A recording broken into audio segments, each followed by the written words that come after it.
داسې چې اهمیت لري مشرف یو قام کې پت لري عزت لري ښځه په اسلام کې پت لري عزت لري ښځه په اسلام کې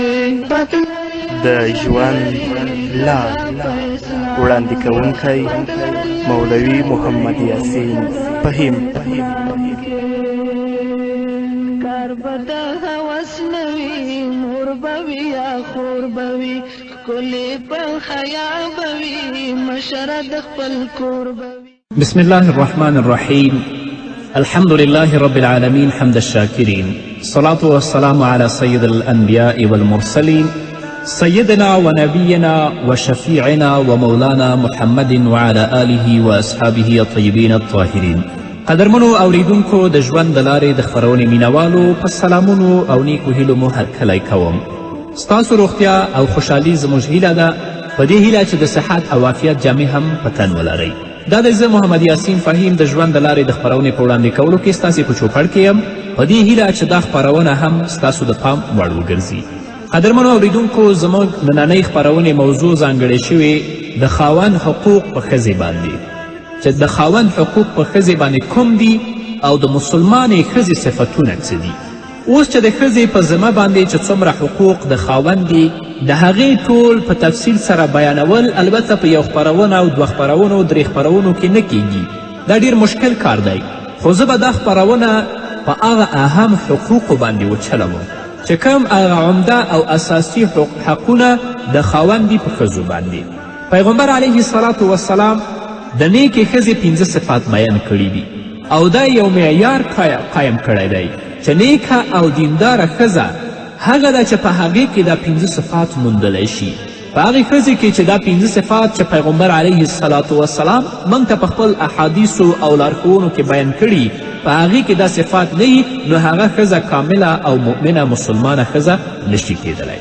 اول صفت د مسلمانې ښځې دا دی چې پیغمبر علیه الصلاة والسلام بیان کړی ان امرها اطاعته. د ټولو نه اول سبق مسلمانې لور ته محمد رسول الله صلی الله علیه وسلم دا ورکړی که ستا د ژوند ملګری ستا خاوند تا ته څه حکم درکوي هغه اطاعت کوه، خو دا په دې شرط باندې چې په کوم سی باندې د ستا خاوند تا ته امر کوي د هغه شي نه الله رب العزت ته نه وي منع کړي. نو که د خاوند په اطاعت کولو کې د الله حکم ماتېده نو بیا د خاوند اطاعت جائز نه دی. مثلا خاوند ښځې ته وایي چې ته د نامحرمه سړو سره کینه او یا د ګناه په مجلس کې شرکت وکړه، په دې باندې مجبوره کړي، یا بې پردې ته د کور نه بهر ووځه، نو په داسې قسمه د ګناه په کارونو کې د ښځې اطاعت د خاوند نه دا لازمي نه دی، بلکې ښځه به په داسې کارونو کې د خپل خاوند نه سرغړونه کوي. لا طاعت للمخلوق فی معصیت الخالق. خو زما خویندو، د دې خبرې پوره کوشش کوئ چې د خپل خاوند هر جائز خبره تاسې ومنئ، د هغه د منشا مطابق د وخت تیرولو کوشش کوئ، د خپل ټول سکون، ټول قربان، یعنی خپل چین او سکون ټول د خپل خاوند نه تاسې قربان کړئ. بیا تاسې وګورئ چې په ښځه او خاوند کې څنګه محبت پیدا کیږي. بیا لکه څنګه چې متل دی فرمایي بیا به یک جان و 2 قالب وي، یو دماغ او 2 جسمونه به وي، یوه بیماری او 2 علاجونه به وي، یوه پریشانی او 2 دعا غوښتونکي به وي، یو کار او 2 سوچونه به وي، یو غم او 2 برداشت کوونکي به وي، یوه خوشحالي او 2 خندیدونکي به وي. نو ښځې ته دا پکار ده چې د خاوند د خوشحالېدو سره خوشحالي زده کړي، د هغه د غم سره غمجن کیدل زده کړي. دا نه چې کله خاوند غمجن وي او دا پیخاندي، او دا هم نه چې کله خاوند خوشحاله وي او دا غمجنه وي، بلکې د خاوند خوشحالېدلو سره د خوشحالي زده کړي او د هغه د غم سره د غمجن کیدل زده کړي. حضرت ابودردا رضی الله عنه خپلې ښځې ته نصیحت کوي او ورته وایي که زه دې ناراضه وکتم نو راضي کومې، او که ته مې ناراضه وکتلې تا به زه راضي کوم. نو قدرمنو اوریدونکو، محمد رسول الله صلی الله علیه وسلم د ښځې اولینی صفت دا بیان کړی دی که خاوند هغې ته څه حکم وکړي نو هغه د خپل خاوند حکم مني، ځکه چې الله رب العزت خاوند مشر او امیر مقرر کړی دی او ښځه یې ماموره کړې ده. لکه چې فرمایي الرجال قوامون علی النساء، سړي په ښځو باندې نګران او منتظم دي. له بده مرغه نن په دنیا کې دا پیروپوګنډ دی چې ښځه محکومه جوړه کړې شوې، سړي دپاره برتري قایمه کړې شوې، ښځه قیدي او بندي ده. حالانکه مسلمانانو ورونو خبره صرف د پوهېدو ده چې موږ پوه شو چې اصل واقعیت څه دی. پیغمبر علیه الصلاة وسلام دا فرمایي چې کله تاسې په یو سفر کې روانیږئ، 2 کسه 3 کسه، نو ځان ته به په هغه سفر کې یو امیر او یو مشر ټاکئ چې ستاسې د سفر انتظام وکړي چې ډېر لنډ سفر هم وي. دا خو لا پرېږده چې په یو کورنۍ کې ډېر یو اوږد سفر او یو اوږد ژوند تیروي، نو دلته خامخا یو امیر او یو مشر ته ضرورت شته دی. که په دې کورنۍ کې مشر او امیر نه وي نو په دې کورنۍ کې به ډېره سخته بدنظمي راشي او روزانه به په دې کورنۍ کې پریشانی او غم وي. نو صرف دلته د سړي قوام یا د سړي مشرتوب په ښځې باندې د انتظام دپاره دی، دا نه چې په هغه په کور کې محکومه وي او هغه په کور کې بندي او قیدي وي. او که په کور کې ښځه مشره شي یا په ټولنه کې ښځه مشره وي، رسول الله فرمایلی لن یفلح قوما ولو امرهم امرأة، هغه قوم به هیڅ چیرې کامیاب نشي چې د هغو مشره هلته ښځه اوسیږي، یا دا مطلب چې خپلو امورو مشره یوه ښځه جوړه کړې وي. همدارنګه محمد رسول الله صلی الله علیه وسلم فرمایلی اذا کان امراؤکم خیارکم، چې کله ستاسو امیران په ستاسو کې د ټولو نه غوره وي، و اغنیاؤکم سمحاؤکم، او ستاسو مالداران خلک سخیان وي، و امورکم شورا بینکم، او ستاسې کارونه په خپل منځ کې مشورې سره پوره کیږي، فظهر الارض خیر لکم من بطنها، نو بیا د ځمکې شا ستاسو دپاره ډیره غوره ده د ځمکې د خیټې او د منځ نه.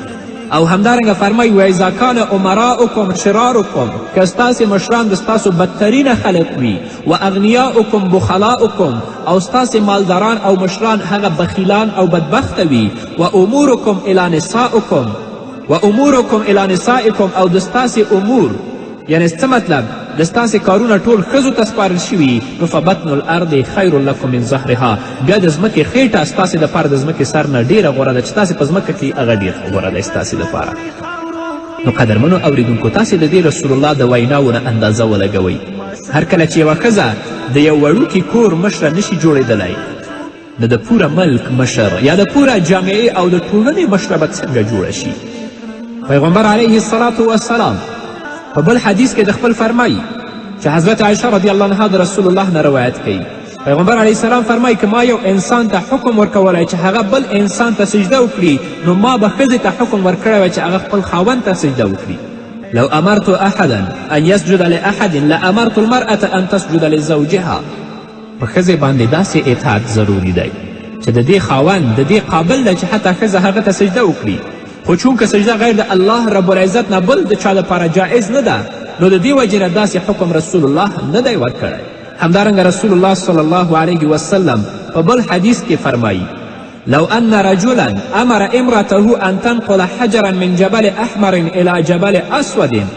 ومن جبل اسود الى جبل احمر لکان حق لها ان تفعل. که یو سړي خپلې ښځې ته دا حکم ورکړی وی چې هغه دې د سور غره نه کاڼی ویسي تور غره ته او د تور غره نه دې راوړي سره غره ته، نو ښځې ته دا لازمه ده چې دا کار باید وکړي. دا رسول الله د مثال په طور باندې ارشاد فرمایلی دی. بالفرض ویلي خاوند خو هیڅکله دا کار په خپلې ښځې باندې نه کوي، دا مشقت والا کار، خو صرف رسول الله صلی الله علیه وسلم دا فرمایلی چې د ښځې اطاعت د خاوند نه دا ډیر لازم دی چې باید تل لپاره د خپل خاوند اطاعت وکړي. اوس هغه ښځه چې د خپل د خاوند اطاعت کوي، الله دې ته څه اجر ورکوي که نه؟ هر کله چې د ښځې په ذمه شریعت داسې اطاعت ایښودی، نو په دې باندې الله رب العزت هغه ته اجر و ثواب هم ډیر ورکوي. حضرت ام سلیم رضی الله عنها نه روایت دی چې نبی کریم صلی الله علیه وسلم وفرمیل کومې ښځې وفات چې په داسې حالت کې وشي چې د هغه نه د هغه خاوند راضي وي، نو هغې ته جنت واجب دی، هغه به جنت ته ځي. یعنی ښځه وفات شي او د هغې نه د هغه خاوند راضي وي، هغه ښځه به الله جنت ته بیوي. او کومه ښځه چې وفات شي په داسې حالت کې چې د هغې نه د هغه خاوند ناراضه وي، نو هغه ښځه به جهنم ته ځي. دغه شان په یو بل حدیث کې رسول الله صلی الله علیه وسلم فرمایلی چې د نارینهو په نیکیو کې ښځې ته هم حصه میلاویږي. یعنی کم نیک کارونه چې نارینه کوي، الله رب العزت به د هغو په ثواب کې زنانه هم شریکوي. حضرت اسما بنت یزید رضی الله عنها د نبی کریم صلی الله علیه وسلم په خدمت کې حاضره شوه او د قاصد په طور رسول الله ته ویل چې زه د ټولو د ښځو نماینده تاسو ته راغلی یم او داسې رسول الله ته وفرمایل چې بېشکه الله رب العزت تاسې ښځو او نارینهو ته نبي او پیغمبر راستولی یاستئ خو کومه چې موږ ښځې یاستو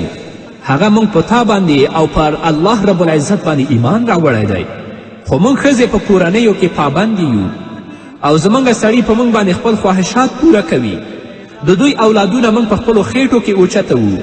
د دې ټولو خبرو باوجود سړي بیا هم د ډیرو ثوابونو لایق دی یا د ډیرو ثوابونو په کارونو کې زموږ نه وړاندې دي ځکه چې هغوی د جمعې منځونه کوي جنازې ته ځي د مریضانو عیادت کوي جهاد کوي حج کوي او عمرې کوي او موږ د دوی په کورنیو کې د دوی د مال او د دوی د بچیانو حفاظت کوو آیا الله رب العزت به موږ ته کوم ثواب راکړي که نه د دې ښځې دا عجیبه او ناشنا سوال پیغمبر علیه الصلاة وسلام واورید پیغمبر علیه الصلاة وسلام د صحابه و کرامو په طرف متوجه شه او داسې وفرمیل آیا تاسو د دین په باره کې د دې ښځې نه زیات ښه سوال د چا نه تاسو اوریدلی صحابه و کرامو رضوان الله تعالی علیهم اجمعین وفرمیل چې د الله رسوله موږ ته خو هم خیال نه و چې یوه ښځه دې داسې سوال وکړی شي دا خو لا پرېږده چې د دې تصور موږ هم نه کوو د دې نه پس پیغمبر علیه الصلاة وسلام حضرت اسما رضی الله عنها ته وفرمیل او هغې ته متوجه شه چې دا خبره په غور سره واوره او پوه شه کومو ښځو چې ته رالیږلی هغوی ته هم دا خبره وکړه چې د ښځې خپل خاوند سره ښه سلوک کول یعنی کومه ښځه چې خپل خاوند سره ښه رفتار او ښه سلوک او ښه اخلاق کوي او ښځه چې د خپل خاوند خوشحالي لټوي او په دې باندې عمل کوي د دې ټولو د ثواب برابر دی یعنی ښځه نارینه که په دنیا کې په خپل ژوند کې حج کوي عمرې کوي جهاد کوي د جمعې په منځونو کې اشتراک کوي خو هغه ښځه چې د خپل خاوند اطاعت کوي د خپل د خاوند رضا لټوي الله رب العزت به د هغه نارینهو نه دې ښځې ته ډېر زیات ثواب ورکوي خو له بده مرغه چې نن توسه پورې باندې موږ په معاش د خپل کورني ژوند باندې پوه نه شو هغه زموږ د جهالت سبب دی الله رب العزت دې په موږ باندې رحم وکړي د نیکې او مسلمانې ښځې دویم صفت چې پیغمبر علیه الصلاة وسلام بیان کړی دی هغه دا دی چې ان نظر الیها سرته دویم صفت د مسلمانې ښځې او نیکې ښځې دا دی که خاوند هغې طرف ته وګوري نو هغه خوشحاله کړي یعنی خاوند یې په کتلو خوشحاله کیږي یعنی دا ښځه خپل رنګ روغن په شرعي حدودو کې دننه داسې ساتي چې هغه خاوند ته خوښ وي داسې ډول او سنګار کوي کوم چې خاوند ته خوښ وي او خاوند یې خوښوي خو له بده مرغه چې په دې سنګار او آرایش کې نن ښځې په دوه غټو غلط فهمیو کې غورځېدلي دي لومبنۍ غلط فهمي دا کیږي چې بعضې ښځې په کورونو کې ډول او سنګار نه کوي په کورونو کې خو د نوکرانو په شان اوسیږي لکه د مزدورانو په شان خیرینې خیچنې او ډېرې مردارې جامې اغوندي ویښته او غیره نه جوړوي خو کله چې د بهر وځي کوم ځای ته میلمه روانوي نو ښه بیا سنګار کوي حالانکه قدرمنو اوریدونکو په ښځه باندې د خاوند دا حق دی چې دا ښځه د خاوند دپاره باید سنګار وکړي دویمه غلط فهمي د ښځو دا ده او اکثرې ښځې په دې کې مبتلا دي هغوی چې کم آرایش یا سنګار کوي نو د شرعي حدودو نه هغوی تیریږي او دا د دیو سنګار چې کوم د اسلام په مقدس دین کې د خاوند دپاره هغه اسلام اجازه ورکړي د هغو نه خبره تیروي جایز او ناجایز حلال او د حرامو پروا اصلا نه کوي مثلا بعضې ښځې داسې فیشن خوښوي چې د خپل نوکان ډېر زیات لویوي او د خپل د نوکونو حفاظت شروع کوي بیا د هغو ساتنه کوي تر دې چې دا نوکان پرېږده چې د نوکانو نه چاړې او چاقوان جوړیږي حالانکه د نوکانو پرې کول او د هغو د حکم د ټولو د پرې کولو حکم د ټولو نه افضله خبره ده باید چې په یو هفته کې پرې کړي او که نه وي د یو هفتې په منځ کې 15 ورځو کې او آخري موده یې 40 ورځې ده که څوک د 40 ورځو نه بره نوکان ساتي هغه اشد ګنهګار دی درېیمه غلط فهمي د ښځو دا ده چې ځینې ښځې په نامه د سنګار باندې د خپل ویښته کټ کوي او ځان مشابه کوي د سړو سره او حال دا چې محمد رسول الله صلی الله علیه وسلم په داسې سړو باندې لعنت ویلی دی او په داسې ښځو باندې لعنت ویلی کوم سړي چې ځان مشابه کوي د ښځو سره یا کومه ښځې چې ځان مشابه کوي سړو سره رسول الله په دواړو باندې لعنت ویلی دی دغه شان بعضې ښځې د ښایست حاصلولو دپاره خپلې وریځې نرۍ کوي خپلې وریځې اړوي او په غاښونو کې فاصله پیدا کوي حال دا چې په داسې کولو باندې محمد رسول الله صلی الله علیه وسلم په داسې ښځو باندې لعنت ویلی دی همدارنګه په بعضې ښځو کې دا مرض پیدا شوی دی چې ډېرې نرۍ جامې اغوندي او په سر باندې د خپل ویښته راټول کړي، هغه ټول په یو ځای کې وتړي. او رسول الله صلی الله علیه وسلم د دې ښځو په هکله ویلي دي، هغه ښځې چې لنډې او تنګې جامې اغوندي او د خپل د سر ویښته راټولوي ټول په یو ځای کې تړي د زینت دپاره، رسول الله ویلي چې دا ښځې به جنت ته هم داخل نشي او د جنت بوی به هم د دې کوزو ته ورنشي. نو قدرمنو اوریدونکو، باید چې زموږ هر کار د اسلام چوکاټ دننه وي او کومه لاره چې الله رب العزت او محمد رسول الله صلی الله علیه وسلم موږ ته راښودلې د هغه مطابق موږ عمل وکړو. دا نه چې زموږ کارونه د اسلام د چوکاټ نه بهر شي، چې هغه اسلامي حقوق چې خاوند په ښځه باندې لري هغه حقوق په غضب او په لعنت د الله رب العزت باندې بدل شي. الله رب العزت دې موږ ته هدایت وکړي. دریم د نیکې ښځې صفت چې پیغمبر علیه الصلاة وسلام بیان کړی دی چې وین اقسم علیها ابرته، که خاوند یو داسې کار قسم وخوري چې د هغې پوره کول ښځې سره متعلق وي، نو د هغه ښځه دا قسم باید پوره کړي ورته. خاوند قسم خوري په یو کار باندې چې زه به دا کار کوم او هغه کار مربوط دی تر ښځې پورې، نو ښځې مسلمانه ښځې دپاره دا مناسب دی چې د خپل خاوند په خپل قسم کې باید بری وګرځي، هغه خانس نه کړي. دا د نیکې مسلمانې ښځې صفت دی. مثلا خاوند دا خبره کوي چې زه به 15 کسه نن په کور کې میلمه کوم، هغو ته به ښه ډوډۍ ورکوم، نو دا ښه ډوډۍ خو تیاروي ښځه تیاروي. نو دا د نیکې او مسلمانې ښځې صفت دی، باید چې د خپل خاوند د هغه په قسم کې امین او بری وګرځي، خانس یې نه کړي. دا نه چې ته یو څه وایي او د خپل ښځه تا ته بل څه وایي، چې ستاسې ټول ژوند به په ناخوالي او بدبختي او په مصیبت کې تیریږي. څلورم صفت د مسلمانې ښځې پیغمبر علیه الصلاة وسلام داسې بیان کړی، وان غاب عنها نصحته فی نفسها و مالها. د نیکې ښځې څلورم صفت دا دی چې د خاوند په غیابت کې چې خاوند یې په کور کې نه وي، د خپل ځان د عزت او د خاوند د مال حفاظت وکړي. چې خاوند یې په کور کې نه دی، باید د خپل عزت هم وساتي، د خپل د خاوند عزت هم وساتي، او کومه مال او دارایی چې خاوند په کور کې پرې کېده باید د هغې حفاظت هم وکړي. دا نه چې کله خاوند یې په کور کې نو هغه په کور کې پردم کوي، سترم کوي، او چې کله خاوند په کور کې نه نو بیا بې پردګي اختیار کړي. او داسې نه چې خاوند په کور کې د هغه مال ته لاس نه وړي، او چې کله خاوند د کوره وځي نو په ناجایزه طریقې باندې په حرامه طریقې باندې د خپل خاوند مال هر ظرف ته دا مصرفوي. ځکه پیغمبر علیه الصلاة وسلام فرمایي المرأة راعیة فی بیت زوجها، ښځه د خپل د خاوند د کور نګرانه ده او دا مسئوله ده. پنځم صفت د مسلمانې ښځې پیغمبر علیه الصلاة وسلام داسې بیان کړی دی. د نیکې ښځې پنځم صفت دا دی چې د خپل خاوند د دینداري او ایمانداري فکر کوونکي وي. تل لپاره په دې تلاش کوي چې زما خاوند څنګه دینداره، مسلمانه او با ایمانه وي. د هغه د منځونو، د هغه د روجو، د حلال او د حرام فکر کوونکي وي. پیغمبر علیه الصلاة وسلام په حدیث کې صحابه و کرامو رسول الله نه پوښتنه وکړه. پیغمبر علیه السلام حدیث کې فرمایي صحابه و کرام رسول الله نه پوښتنه وکړه چې کوم مال ډیر غوره دی؟ نو رسول الله صلی الله علیه وسلم وفرمیل د ټولو نه بهترین مال هغه ذکر کوونکې ژبه ده، او د ټولو نه بهترین مال هغه شاکر زړه دی چې هغه شکر وباسي، او داسې ایمان والا مسلمان والا ښځه ده چې هغه د خاوند مدد کوي د هغه په ایمان باندې. که خاوند لمونځ نه کوي، ښځه تل په دې تلاش کوي چې هغه مانځه ته وهڅوي. که خاوند روژه نه نیسي نو تل لپاره ښځه دې کوشش کې ده چې خپل خاوند روژې طرف ته وهڅوي. که خاوند په منکراتو او په فحشاو کې گرفتاري، ښځه تل لپاره دا کوشش وکړي چې خپل خاوند د منکراتو او د فحشاو نه بچ کړي. نو دا مسلمانه ښځه ده. الله رب العزت دې موږ ته توفیق راکړي چې کومه ژوند د ښځې او د خاوند په منځ کې دی هغه د اسلام د چوکاټ دننه وي، چې الله رب العزت زموږ نه راضي شي. او ښځه باید د خپل خاوند ډېر خیال وساتي. هغه خاوند چې هغه د اسلام په امورو به پابند وي او تل لپاره په خپل اعمالو کې د الله رب العزت رضا لټوي. خو له بده مرغه په ځینې کورنۍ کې موږ وینو چې ځینې زموږ خویندې دي ډېرې مسلمانه، بادیانته، امینې، عفیفې، خو د هغو خاوندان چې موږ وینو ډېر بدبخته انسانان، ډېر جاهل انسانان چې اصلا د خپل د ښځو په حقوق باندې نه پوهېږي، هغو سره د ژوند په طریقه باندې نه پوهېږي، هغو سره د اخلاق په طریقه باندې نه پوهېږي، بیا نو د داسې خاوندانو اطاعت اصلا ضرور نه دی. الله رب العزت دې په موږ او تاسو ټولو باندې رحم وکړي. قدرمنو اورېدونکو، دا به زموږ نننۍ خپرونه ستاسو درانه حضور ته وړاندې کړه. تر بلې خپرونې پورې چې زه بیا هم ستاسو درانه حضور ته حاضرېږم، تاسو ټول په پاک رب سپارم. پاتې ژوند او پاتې ورځم نیکمرغه پاک الله مو مل شه. کلی په حیا بوي مشر د خپل کور بوي کلی په حیا بوي مشر د خپل کور بوي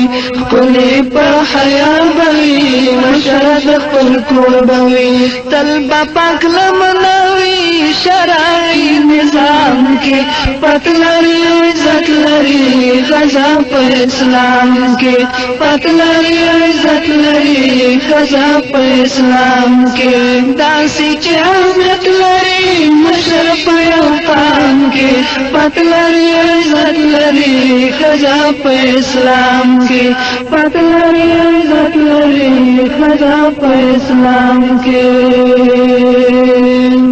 چې ملغل راشي څومره چې مستور راشي ژوند به مطمئن لري خاص جنتي خوراشي ژوند به مطمئن لري خاص جنتي خوراشي ژوند به مطمئن لري خاص جنتي خوراشي کمال بیبیان الله د خپل مقام کې پاتلري عزت لري خزا په اسلام کې پاتلري عزت لري خزا په اسلام کې داسې چې اهمیت لري مشر په یو قام کې پاتلري عزت لري خزا په اسلام کې پاتلري عزت لري خزا په اسلام کې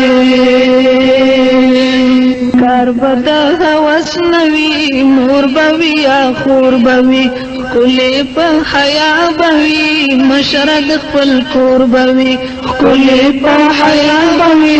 مشر د خپل کور بوي کلی په حیا بوي مشر د خپل کور بوي تل پاک لمنوي شرعي نظام کې پتلري عزت لري خزا په اسلام کې پتلري عزت لري خزا په اسلام کې تل پاک لمنوي شرعي نظام کې پتلري عزت لري خزا په اسلام کې پتلري عزت لري خزا په اسلام کې محض جنسیت خوڅه دلته اعتبار نه دی محض جنسیت خوڅه